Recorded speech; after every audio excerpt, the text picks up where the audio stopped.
Yeah, all right. All right. Another day in paradise, friends. I know. Oh, boy. Doc South here with you, doing another video blurb. Uh, and I don't know. Again, I thought, well, this time I just thought I'd read one from the old Bookaroo here. Uh, the Book of Doc Blurps, the starter set. Eventually, I'm going to have to probably start reading from Aunt Barb's Magic Oven, too. Excerpts. Maybe we could do that. But right now, there's more than enough. Oh, God. Have I got blurps? Yes. So, and there's plenty of them in the computer too. We could always do them. Okay. Anyway, this one, oh gee, I wrote this a long time ago after an interesting ride into town. Um, I well, anyway, we'll talk after I read the blurb. This one's called "One Reason Why We Have a Great Country." Yesterday, I read now. Yes. Yesterday I had to go into town, so I hopped into the car and started off down our lane. I like the drive into town, even if it is a bit of a ride, bit of a haul. The town doesn't recognize our short lane as a public road. Uh, Luckily, there's a guy who lives on the lane who has a tractor and some free time. He rakes the roadbed out after a heavy rain. He plows in the winter.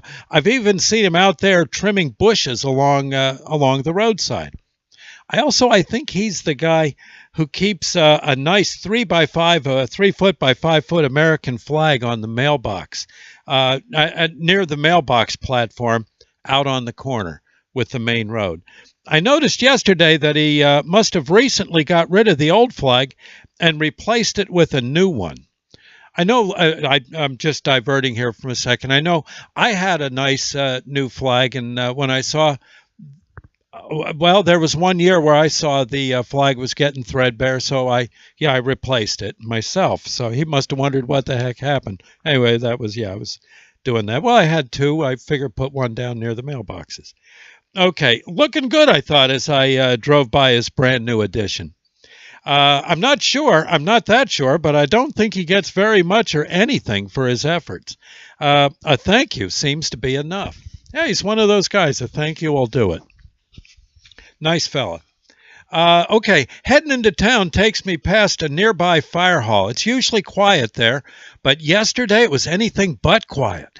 In the driveway, going past the front yard of the fire hall, I saw one ambulance, one paramedic truck, two police cars, and a medevac helicopter out in the field next to the fire hall.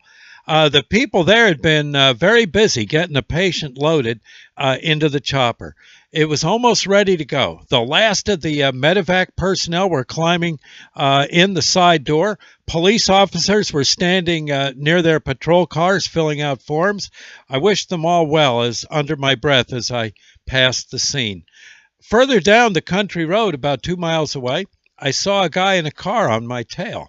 It seemed like he came out of nowhere. He was pretty far behind me when I turned onto that road, and half a minute earlier.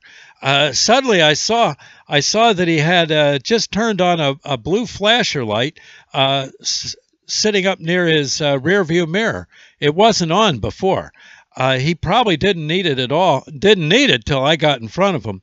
He kind of surprised me, and boy, I hope the guy whose lawn I drove onto won't be too sore about the ruts.